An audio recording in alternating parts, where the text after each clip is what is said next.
The sun was barely up in the quiet town of Willow Creek, Oregon, on a crisp October morning in 2024 when I, Henry Caldwell, a 71-year-old retired surveyor, found myself staring at a certified letter that felt like a punch to the gut.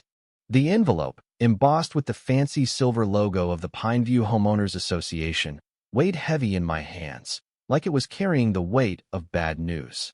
My gut churned as I tore it open, standing in my gravel driveway, the same one I'd walked across for 35 years. Inside was a violation notice demanding $300,000 for what they called egregious encroachments on my own per-me fence, my garden shed, my late wife Clara's beloved pergola.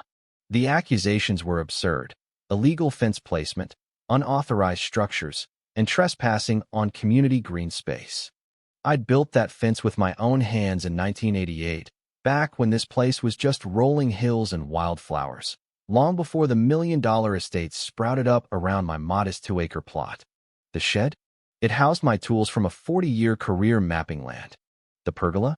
Clara's sanctuary where she'd sip tea at dusk. And the green space?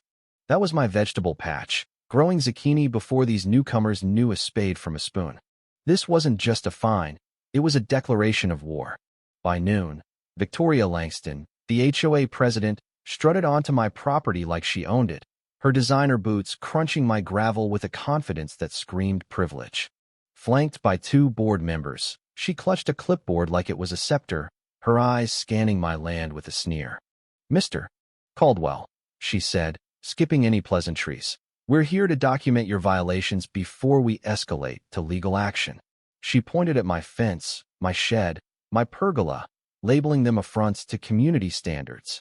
When I showed her my 1988 deed, clear as day, she waved it off like it was a napkin. Outdated, she called it, citing a 2015 survey that supposedly redefined the boundaries. My neighbor, Agnes Miller, poked her head over the hedge, vouching that my fence hadn't moved in the 20 years she'd lived here, but Victoria's icy smile dismissed us both as misinformed. She gave me 30 days to comply or face a lien and forced sale. Most folks my age might have buckled under that kind of pressure, but I'd spent decades reading land like a book, and this reeked of a scam. I called my old friend Tom Reynolds, a property lawyer with 25 years under his belt. He took one look at the HOA's notice and chuckled darkly. "Henry, this smells like a setup. Get an independent survey now." That night, I dusted off my old GPS gear, the kind I hadn't touched since retiring, and started poking around my property. What I found made my blood boil. My fence was spot on, matching the original stakes I'd set decades ago. But those stakes, buried under manicured sod from the neighboring estates, hinted at something bigger. My land extended far beyond my fence right into the backyards of those sprawling mansions.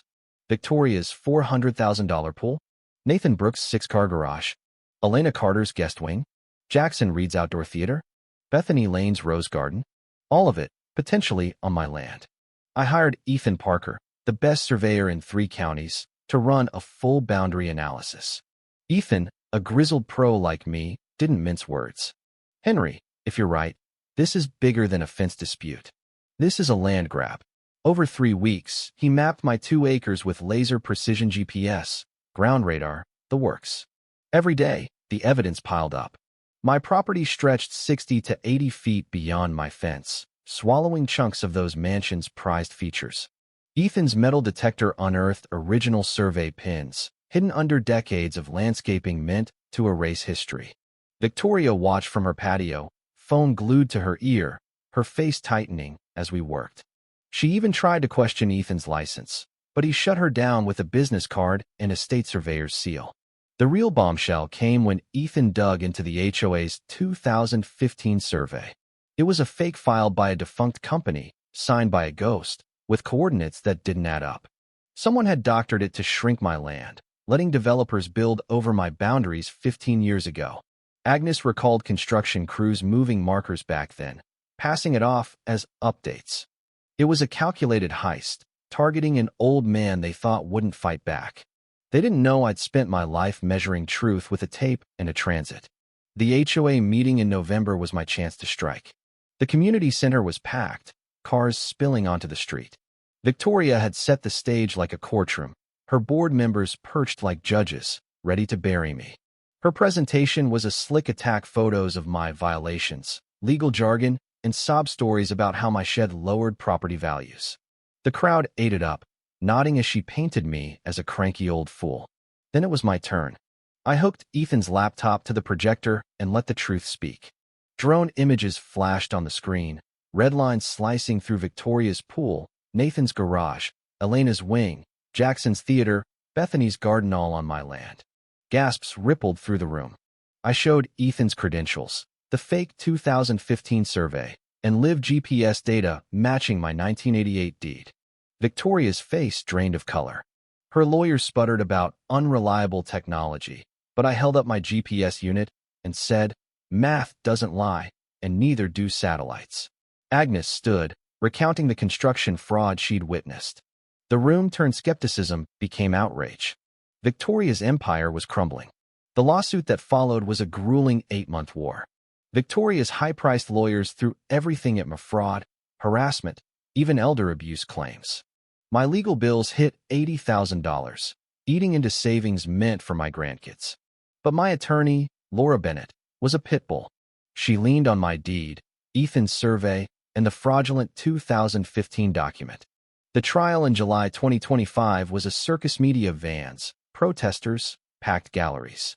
Judge Eleanor Hayes, a no-nonsense veteran, saw through the HOA's smoke. Ethan's testimony crushed their unreliable GPS argument, and the fake survey's exposure sealed their fate. Agnes's honest recollection of the construction scam swayed the jury. Victoria's stammering on the stand didn't help her case. After 2 days of deliberation, Judge Hayes ruled, my deed and GPS data were ironclad. I owned the disputed land. The HOA owed compensation for 15 years of trespass fair market rent for every pool, garage, and garden built on my property. Now, in October 2025, I wake to my rooster crowing over land that's mine by law and satellite. Monthly checks roll in $2,500 from Victoria for her pool, $1,800 from Nathan for his garage, $2,200 from Elena for her wing, $1,600 from Jackson for his theater. Bethany paid to relocate her garden, but still leases her driveway for $1,000. Agnes helps manage the upkeep, turning my victory into a community win. My modest home's upgraded, my truck's new, and I've funded a scholarship for surveyors. But the real reward? Respect. Victoria, once my tormentor, now asks my advice on fence lines. The neighborhood's changed folks cooperate, knowing their dream homes rest on borrowed land. I teach GPS surveying at the local college, showing kids how technology guards rights. My father's land, Clara's legacy, is secure for generations. So what do you think? Should I have settled for Victoria's $2 million offer and walked away, or was fighting for every inch worth it? Have you ever faced an HOA or neighbor trying to bully you out of what's yours? How far would you go to protect your rights against money and power? Drop a comment, hit that like button, and subscribe for more stories of ordinary folks taking on giants. Share your own battles so want to hear how you fought back.